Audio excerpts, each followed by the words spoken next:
Good afternoon, everybody. How are we all doing now? Thank you. We are now officially here. Thank you, guys. Welcome here, everyone. We have our new presentation this afternoon here, guys. We have our next presentation. We are talking about this helicopter right here, which is called the Huey 1. The Huey 1 Army military helicopter, which I will tell you guys about in just a second. Just give me one moment.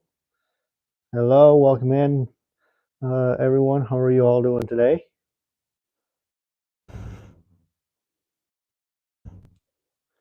Hoping you guys are having a great day. The reason why we're doing this one right now, guys, is because we want to get this done before the air show starts. So we only have an hour of this presentation here, guys. So thanks for tuning in. We might go a little bit after 11 here. So let's get started right away, guys. How's everybody doing here? Welcome today, guys. This helicopter is called the Huey. It's a great military helicopter. If you guys don't know too much about the Huey helicopter was also known as a great Army helicopter. The HU-1 later resigned the Huey 1A first entered service with the 101 First Airborne Division at Fort Campbell, Kentucky, the 82nd Airborne Division, and the 57th Medical Detachment, although intended for aviation only. The Huey, the Army quickly pressed the new helicopter into operation services, and Hueys with the 57th Medical Detachment arrived in Vietnam in March of 1962. So the medical version of the Huey, for people that ended up getting ill during the um, time being in 1962, they have detachment for the helicopter, which was pressed as a new helicopter through. I am a virtual helicopter pilot of this Huey. I'm a virtual pilot, like I do virtual flight simulator. I'm a virtual pilot for the Huey helicopter. It is my jumpsuit, my flight suit. We appreciate you guys being here. Thank you, guys. This is Sun and Fun 2025 air show. Yes, it is very cool. Thank you very much. I'm a virtual pilot of all sorts of kind of military planes, but the Army quickly pressed the new helicopter into op, op, option, or it was in the service. And Huey's with the 57th Medical, like I said, arrived in 1962. The UH-1 has long been a symbol of U.S. involvement in Southeast Asia in general and Vietnam in particular, and as a result of the conflict has become one of the world's most recognized helicopters in Vietnam primary missions, including general support, air assault, cargo transport, and electric warfare, and later ground attacks. So they used the Huey helicopter, which is behind me. They use this for ground attacks. So what happens is when they came around, like in 1962, they came diving in like this, and they just started boom, boom, boom, boom, boom, boom, boom, getting the ground hitting, using their things to fire at the ground at stuff that they were bad on the ground. So they had to destroy those things. During the Vietnam War service, the Huey helicopter was used for various purposes and various terms for each task abandoned at UH-1 task with ground attack or armed escort, were outfitted with rocket launchers, grenade launchers, and machine guns as early as 1962. So then they started adding those, and that's how all this stuff became uh, possibly as one of the best helicopters there is. And they still use Hueys. They still bring them in for air shows and stuff like that all around the globe.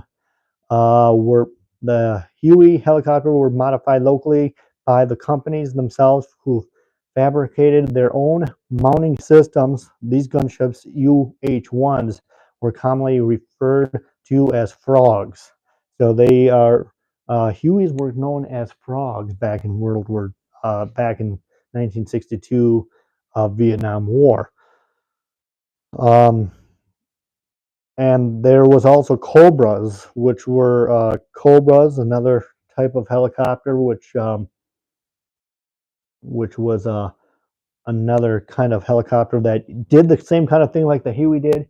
The Huey was a great helicopter for if you've seen them during air shows, you know what I'm talking about.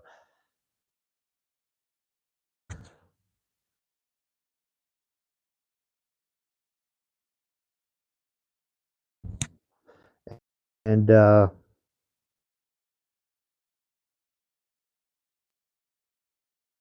with helicopters being said, top helicopters, which in October of 1965, the United States Air Force 20th Helicopter Squadron was formed at Tan Son Nhut Air Base in southern Vietnam, equipped literally with CH-3C helicopters by June 1967.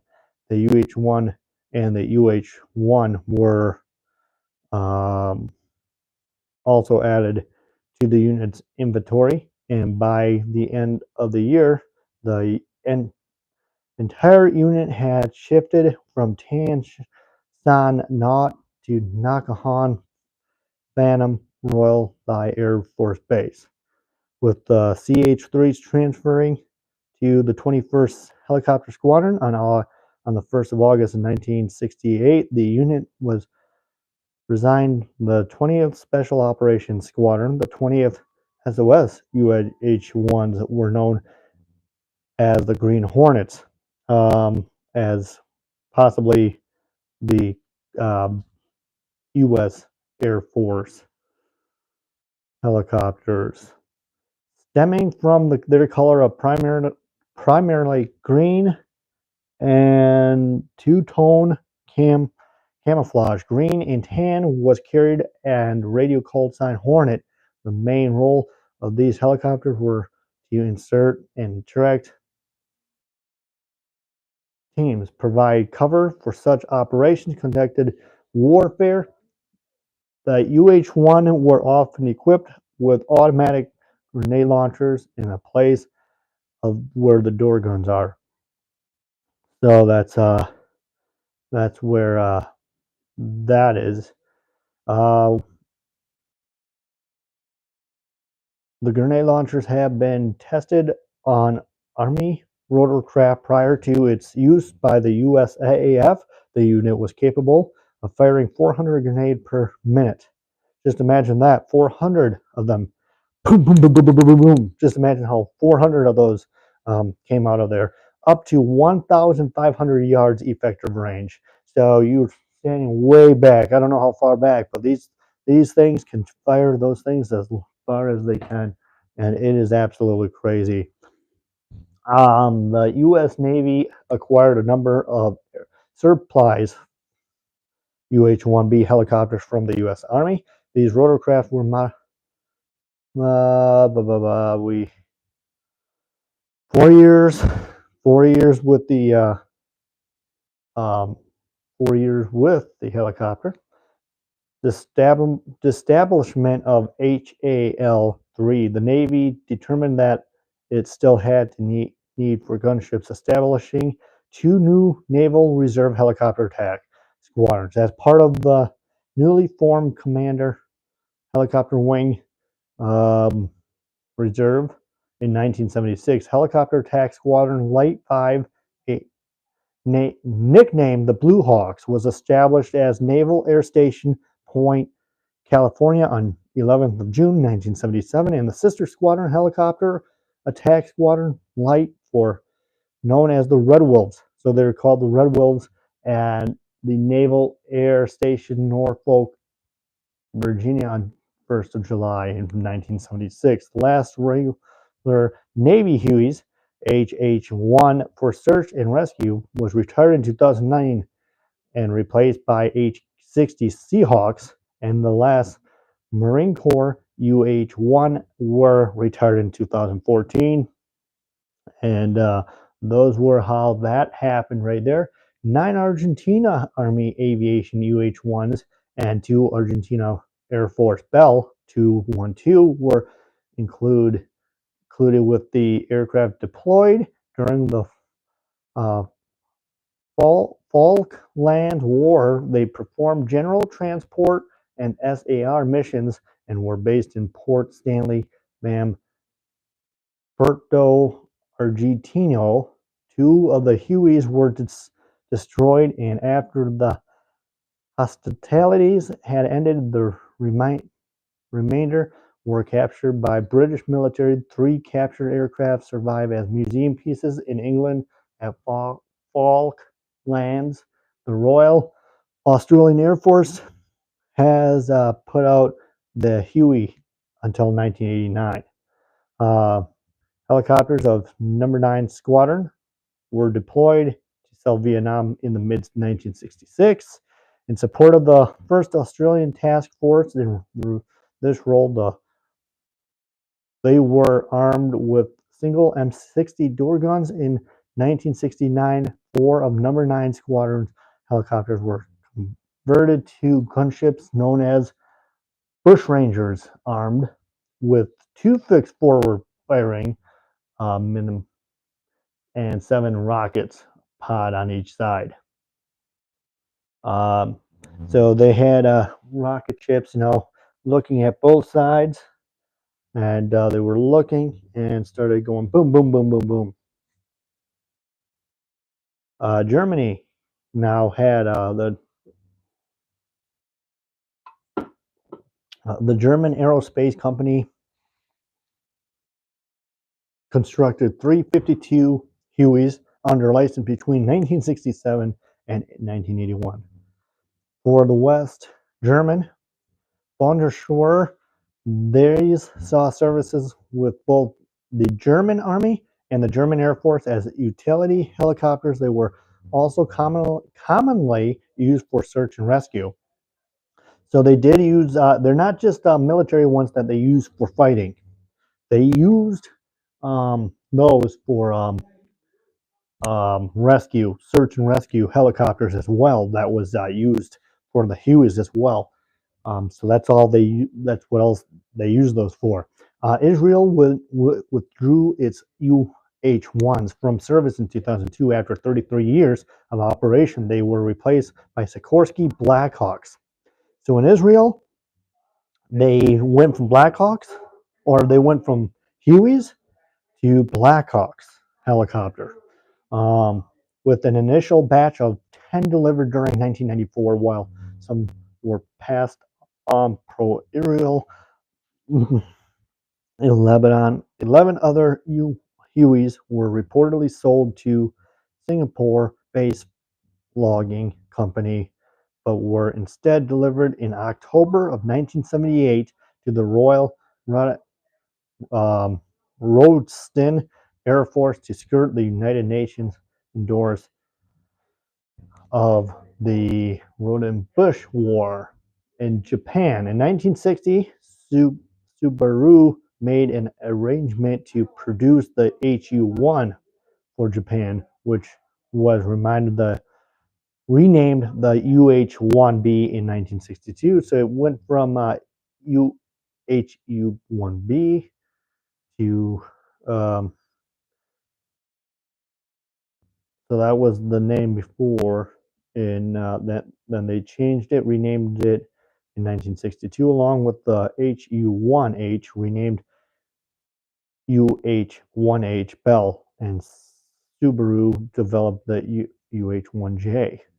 So there's multiple different names for Huey helicopters, and it is crazy to hear about all these.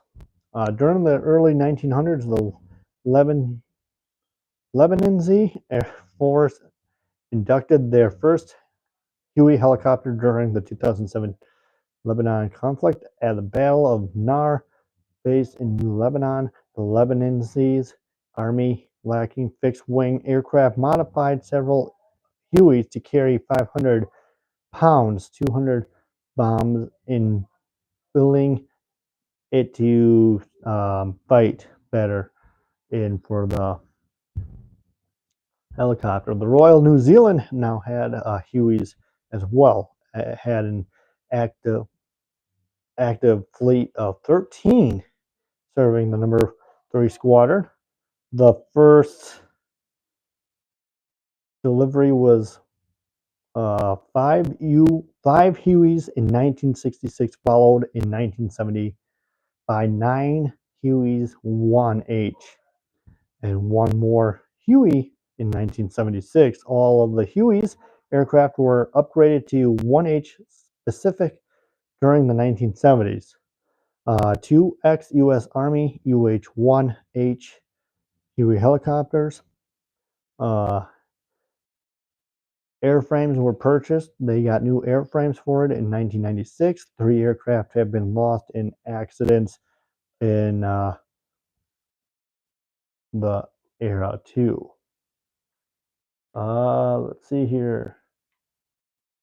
So let's see here. The Huey, the initial Bell 204 prototype, 3 prototypes were built, equipped with Lycoming XT53 L1 engine of 700 shp, and the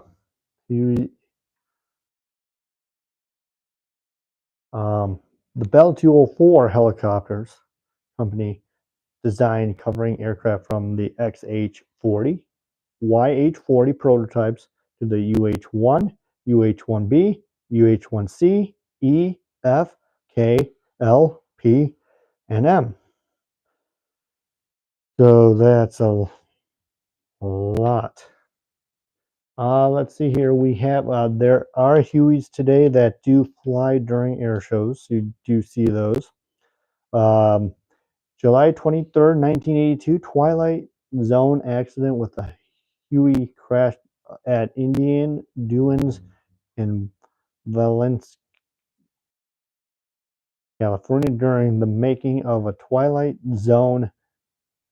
The movie actor Vic Morrow and 2 children actors were killed. 17 January. Um, let's take a look here. The aircraft, the Huey, has been on display at many air shows around the world that they talk about. And Huey is actually a really nice helicopter. It is a cool helicopter. If you've gone to air shows around the world or seen Hueys, you know what I'm talking about. The Huey is a nice helicopter. The Navy had a helicopter, U.S. Navy.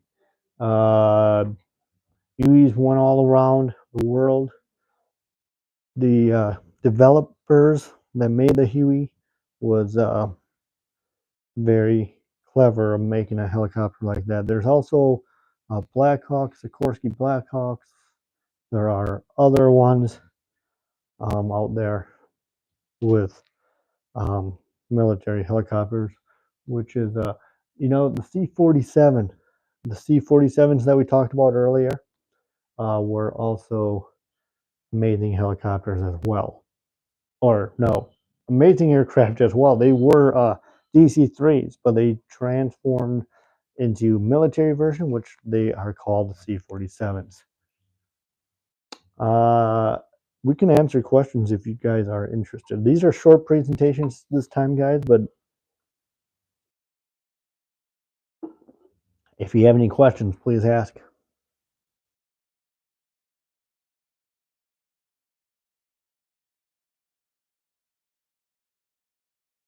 If you guys have any questions on the welcome back shorts, welcome back. We're just talking about the Huey helicopter. If you have any questions about the Huey helicopter, we will be able to answer any of your helicopter, even the one behind me here, which is this one right here. So if you have any questions on the Huey helicopter, let me know.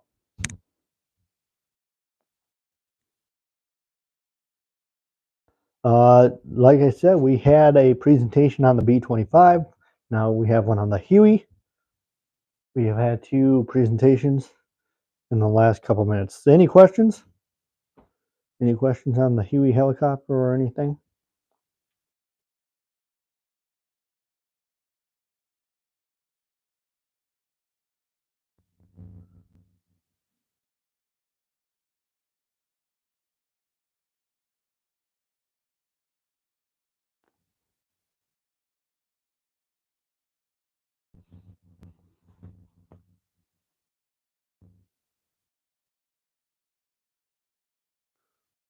Any questions on the Huey helicopter shorts?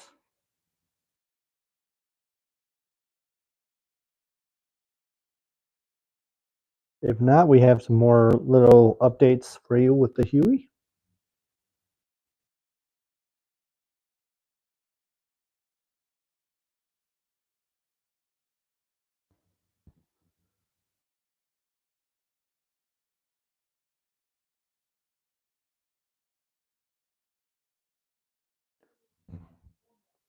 How high? How high can the helicopter? How high can the Huey go? Usually the Huey helicopter can absolutely go as high as it wants. But let me tell you the exact height for the. Let's see. That's a great question. I'm going to tell you guys right now what the how high it can go as high as it wants. Right, it can go as high as it wants, but they do have a specific height. Um,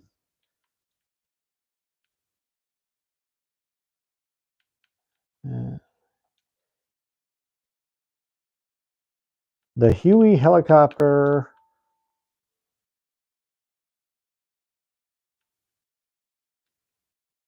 Like I said, the Huey helicopter can go as high as it wants. Um, if it gets too high, then there's a problem. Um, I would say usually when they were fighting in the Vietnam War, they would be about maybe like 10,000 feet, 10,000 feet at the latest. 10,000 feet is the maximum for the Huey helicopter.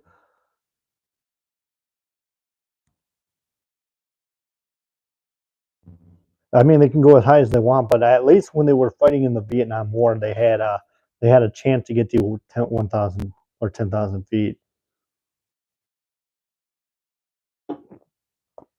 Maybe, but when they came in and started doing the attack, they probably were at about maybe about 5,000 feet.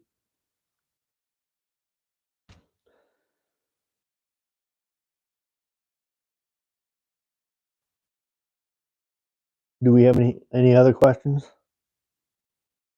Any other questions with the Huey? Oh yeah, the Huey was it's a great helicopter.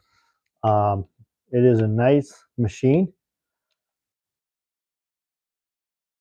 You know, the Huey was a is a great helicopter, and it is such a great helicopter. It's been part of air shows. Um, been part of the air show industry for a long time. They've been traveling all over the world with these from different air shows. They're cool looking helicopters. Um, I do know that, like I said, in the little thing that they had on their door, um, they do have machine guns that they fired at the enemy aircraft.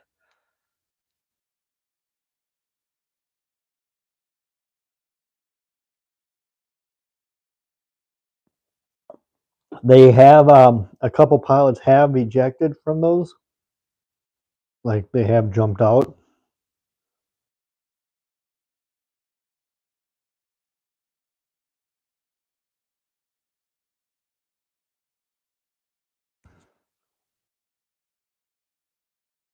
That's all right, no problem. You know, that's all right.